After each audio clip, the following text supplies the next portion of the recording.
Olá! Para aqueles que não me conhecem, sou a professora Leila Zimmermann e estarei hoje dando continuidade aos princípios tanto no processo civil quanto no processo do trabalho. E hoje iremos falar do princípio da razoabilidade, o princípio da celeridade. Está previsto no artigo 5º, inciso 78 da Constituição Federal. Vamos ver o que diz? Diz o seguinte: a todos, no âmbito judicial e administrativo, são assegurados a razoável duração do processo e os meios que garantam a celeridade de sua tramitação. O princípio da celeridade, ele foi incluído dentro da nossa Constituição com a emenda 45 de 2004. Qual é a finalidade do princípio da celeridade? É dar uma solução a um litígio de uma maneira rápida, mais célere. Então, evitando que haja uma demora na elucidação dos fatos ocorridos naquela lide, naquele processo, ok? No artigo 139, que diz o seguinte: o juiz dirigirá o processo conforme as disposições desse código, incumbindo-lhe, inciso 2, velar pela duração razoável do processo. E artigo 6º diz o seguinte: todos os sujeitos do processo devem cooperar entre si para que se obtenha, em tempo razoável, decisão de mérito, justa e efetiva. Então, o que se pretende, o que se pretendeu com a emenda 45, implantando o princípio da celeridade? Evitar que haja o que? Má-fé, que as partes protelem uma decisão judicial. Então, o artigo 80, como eu falei na outra aula, na aula 2, que diz lá: considera-se litigante de má-fé aquele que opuser resistência injustificada ao andamento do processo, interpuser recurso com intuito manifestamente protelatório. Então, cabe ao juiz dirigir o processo, que é o princípio do impulso oficial.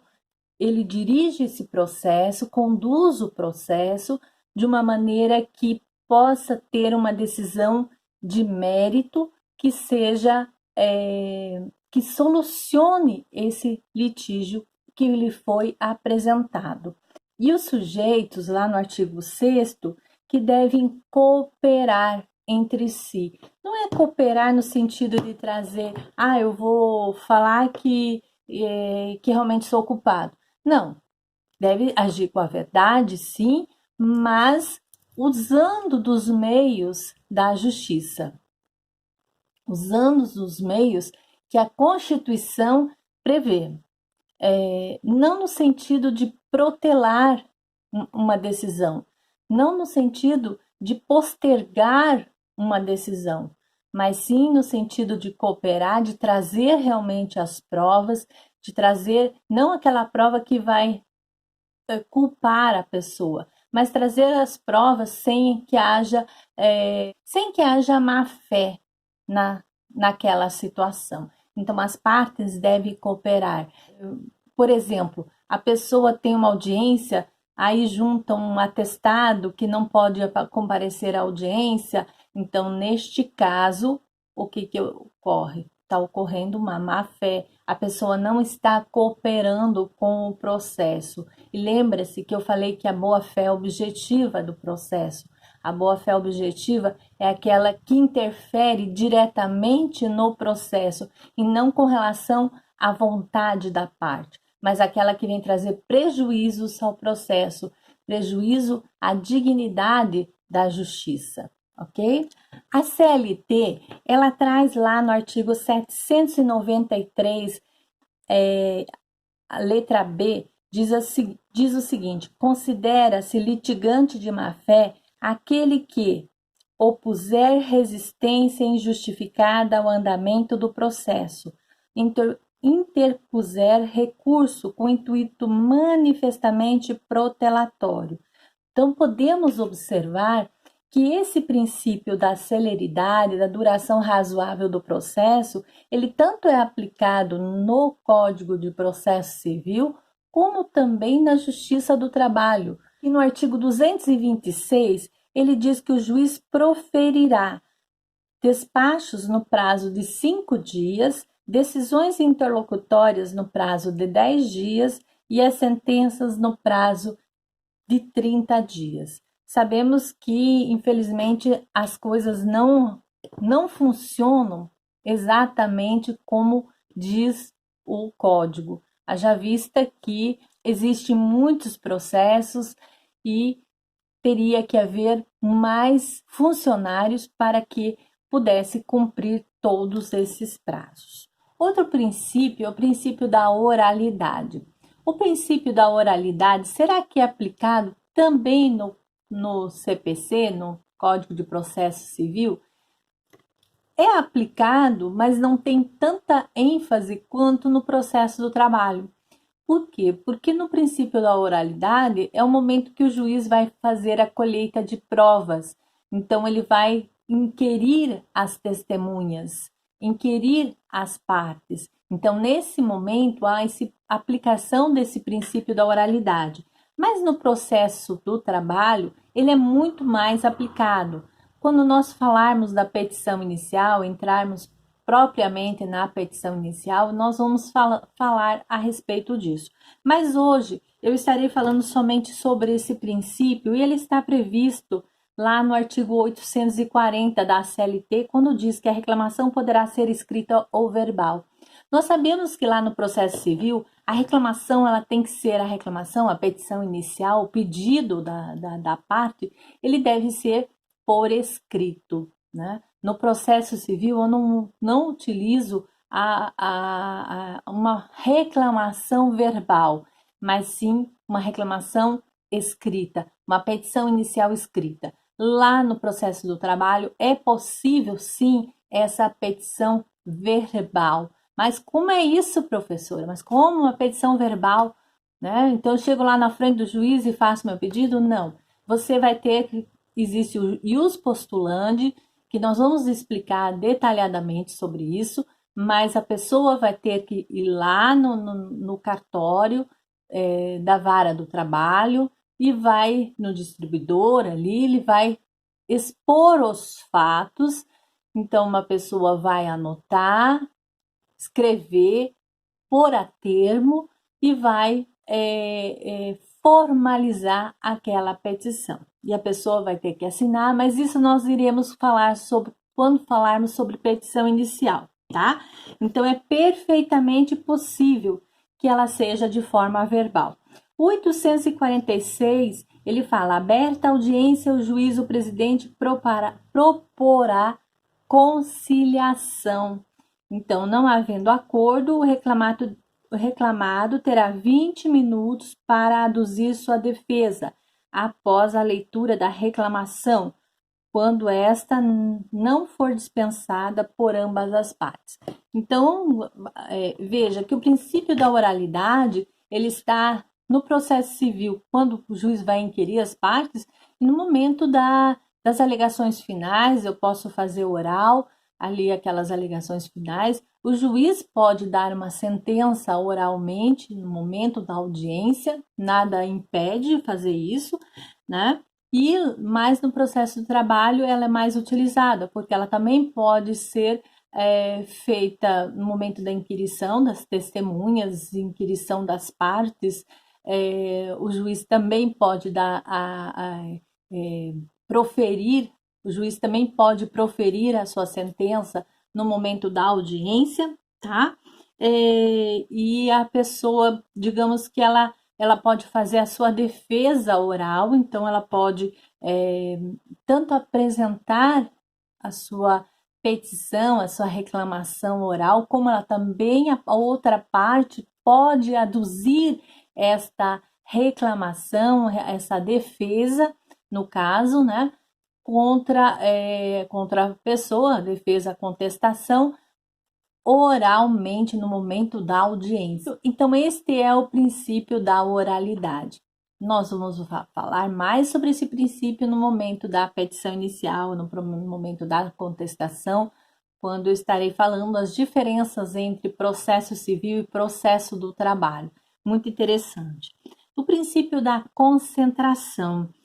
O princípio, ele está previsto no artigo 845 da CLT. O reclamante e o reclamado comparecerão à audiência acompanhado das suas testemunhas, apresentando nessa ocasião as demais provas. Isso vem diferenciar muito no processo civil, né? Porque no processo civil você apresenta a petição inicial, a outra parte é citada, depois ela vem e apresenta a sua defesa, depois vai para o juiz verificar, fazer o saneamento do processo. No processo do trabalho já acontece tudo no mesmo momento. Então, apresenta-se a petição inicial, intima-se a parte contrária, ela apresenta a sua contestação, que poderá ser oral, e nesta audiência se faz tudo, colhe as provas, faz-se a alegação, as alegações finais, e o juiz pode ali no momento da audiência já proferir a sentença, né? Então,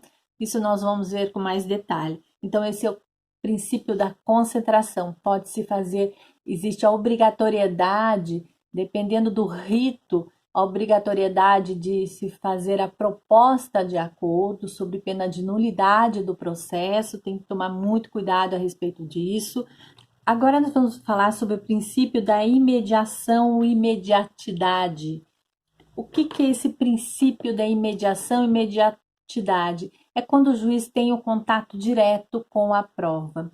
Então, o juiz, o momento que ele faz a inquirição das testemunhas, o depoimento pessoal, tanto do autor quanto do réu, ele está tendo contato com os fatos reais, com relação aos fatos reais. Ou às vezes, quando ele vai até o determinado local para apurar se realmente existe, se há mesmo aquela prova ou não, se aquela prova é verdadeira. Aconteceu num caso em que uma juíza, a pessoa entrou com uma reclamação trabalhista contra uma empresa e ela alegava que ela era funcionária. E, na verdade, ela nunca tinha sido funcionária, ela sempre estava por ali, próximo à empresa, mas não tinha sido funcionária da empresa. E ela pedia todos os seus direitos trabalhistas. E a juíza pegou, no momento da audiência, as testemunhas foram muito bem instruídas e afirmavam que ele realmente tinha trabalhado na empresa. Vinham as testemunhas da parte contrária da empresa, diziam que não, que nunca trabalhou na empresa. E aí a juíza pôs todo mundo no carro e levou até o local da empresa e mandou, diga onde é o banheiro da empresa. E a pessoa ficou rodando, rodando, rodando e não sabia. Então ali é um princípio da imediatidade. A juíza foi até o local, levou a testemunha, levou a parte e verificou se realmente ela era ou não empregada daquela empresa. Então, é o princípio da imediatidade, é o princípio da imediação, onde o juiz tem o contato direto com a prova. Ela está prevista no artigo 385 do CPC. Ele é aplicado também no CPC. Vamos lá? Cabe à parte requerer depoimento pessoal da outra parte, a fim de que seja interrogada na audiência de instrução e julgamento, sem prejuízo do poder do juiz de ordená-lo de ofício. Tá? E 820 da CLT diz: as partes e testemunhas serão inquiridas pelo juiz ou presidente, podendo ser reinquiridas por seu intermédio a requerimento dos vogais das partes, de seus representantes ou advogados. Isso aqui, quando nós falarmos sobre as audiências, nós vamos ver bem certinho como é que acontece, tá certo? Princípio da identidade física do juiz. Será que aquele juiz que teve contato com as provas, será que é obrigatório que ele mesmo dê a sentença, que ele dê a decisão? Vamos ver, o princípio da identidade física do juiz está no artigo 132 do CPC, só que do CPC de 1973. Como era antigamente? O artigo 132 diz: o juiz titular ou substituto que concluir a audiência julgará a lide, salvo se estiver convocado, licenciado, afastado por qualquer motivo, promovido ou aposentado, casos em que passará os autos ao seu sucessor. Esta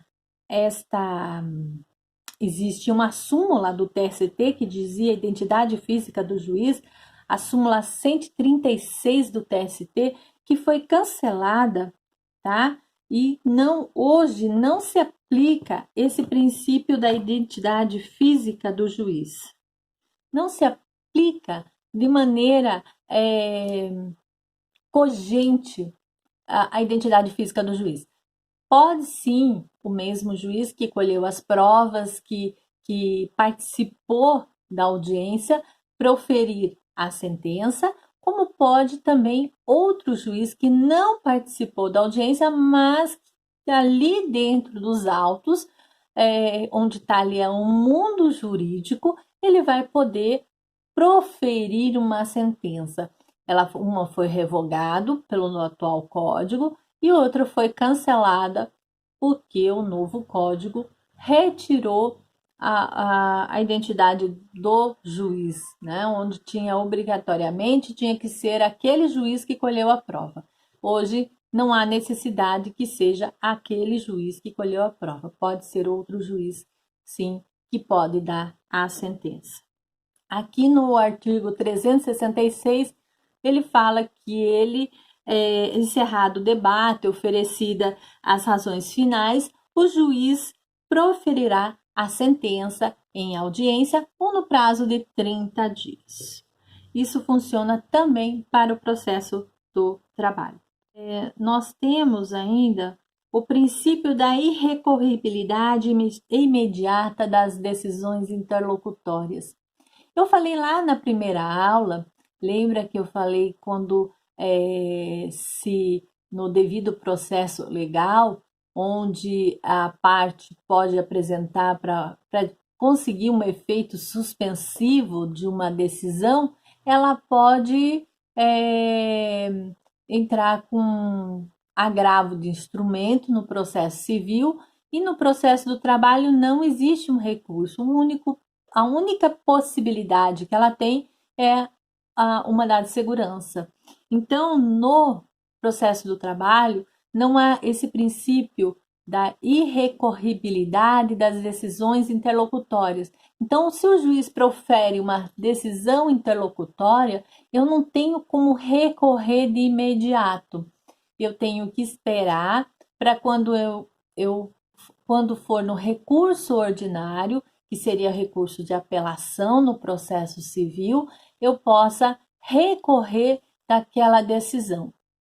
Eu posso entrar com mandado de segurança para conseguir um efeito suspensivo da sentença que vá, por exemplo, expropriar algum bem meu. Então, eu vou entrar com mandado de segurança para assegurar o meu direito. Agora, recorrer da decisão para o tribunal, isso não é possível de imediato.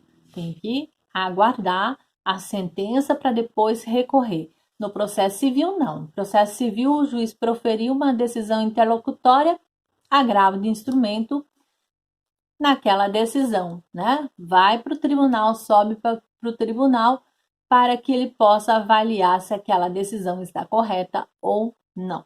Certinho, gente?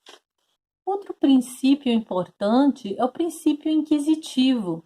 É aquele onde se provoca o judiciário para que o juiz profira uma sentença, para que o juiz solucione aquele litígio. Então, esse princípio está previsto no artigo 2º do CPC, que diz o seguinte: o processo começa por iniciativa da parte e se desenvolve por impulso oficial, salvo as exceções previstas em lei.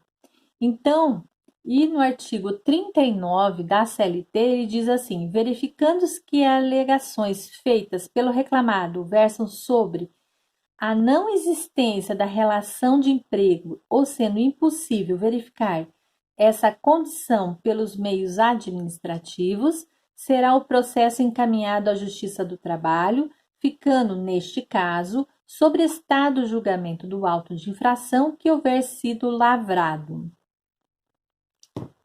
Então, o processo se desenvolve por impulso oficial, mas para se desenvolver, ele precisa do quê? De provocação.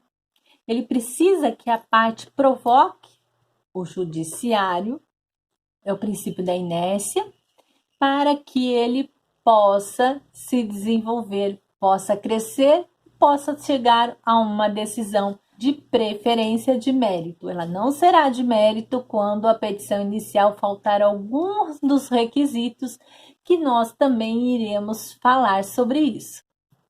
O outro princípio é o princípio da congruência, da distrição da sentença aos limites do pedido. Esse princípio está previsto no Código de Processo Civil, no artigo 141, diz o seguinte: o juiz decidirá o mérito nos limites propostos pelas partes, sendo-lhe vedado conhecer de questões não suscitadas a cujo respeito a lei exige iniciativa da parte. E o 492 é vedado ao juiz proferir decisão de natureza diversa da pedida, bem como condenar a parte em quantidade superior ou em objeto diverso do que lhe foi demandado. Então aqui ele vai decidir esse princípio da congruência à distrição, ele vai decidir de acordo com o que foi pedido na inicial.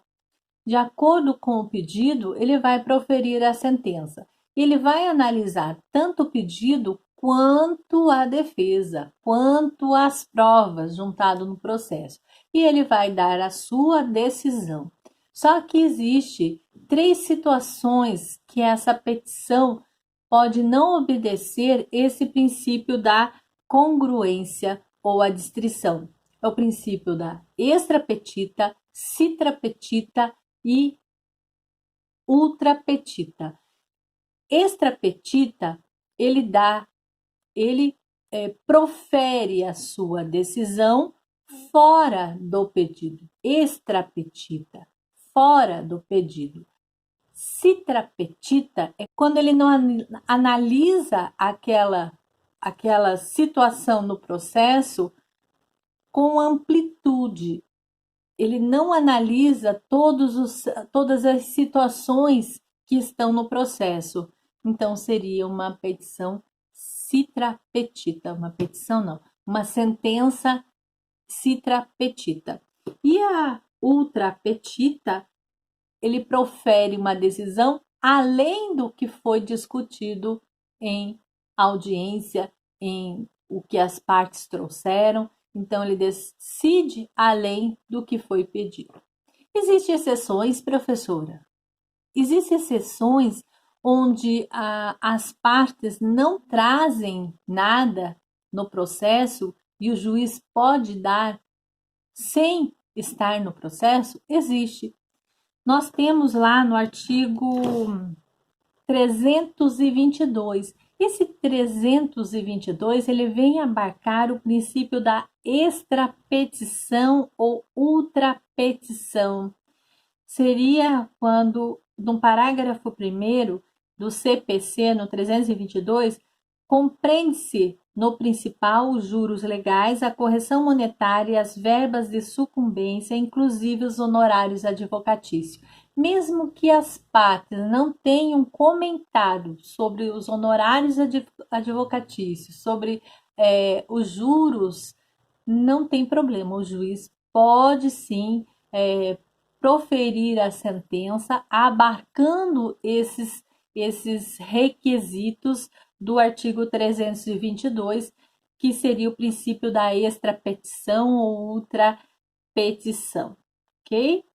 Está na súmula 211 do TST, que diz assim: juros de mora e correção monetária, independência do pedido inicial e do título executivo judicial. Os juros de mora e correção monetária incluem-se na liquidação, ainda que omisso o pedido inicial ou a condenação. Letra B, multa combinatória, as trentes, né? São aquelas multas que o juiz profere na sentença, no caso de descumprimento de obrigação de fazer ou não fazer. Também já falei da obrigação de fazer e obrigação de não fazer. Aqui no 537 do CPC, ele fala: a multa independe de requerimento da parte e poderá ser aplicada na fase de conhecimento e em tutela provisória ou em sentença, ou na fase de execução, desde que seja suficiente e compatível com a obrigação e que se determine prazo razoável para o cumprimento do preceito. Outro princípio é o princípio da impugnação específica. O que é esse princípio da impugnação específica? Está lá no 341 do CPC, diz o seguinte: incumbe também ao réu manifestar-se precisamente sobre as alegações de fato constantes da petição inicial, presumindo-se verdadeiras as não impugnadas, salvo se, inciso 1, não for admissível a seu respeito a confissão. 2. A petição inicial não estiver acompanhada de instrumento que a lei considerar da subsistência do ato. 3. Estiver em contradição com a defesa considerada em seu conjunto. Parágrafo único. O ônus da impugnação especificada dos fatos não se aplica ao defensor público, ao advogado ativo e ao curador especial.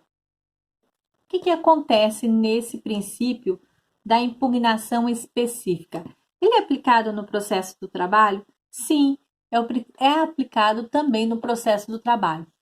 Por quê? Se eu não contesto determinada situação apresentada na petição inicial, se eu deixo de contestar, se eu deixo de falar sobre aquele assunto que foi pedido lá na petição inicial, o que vai acontecer?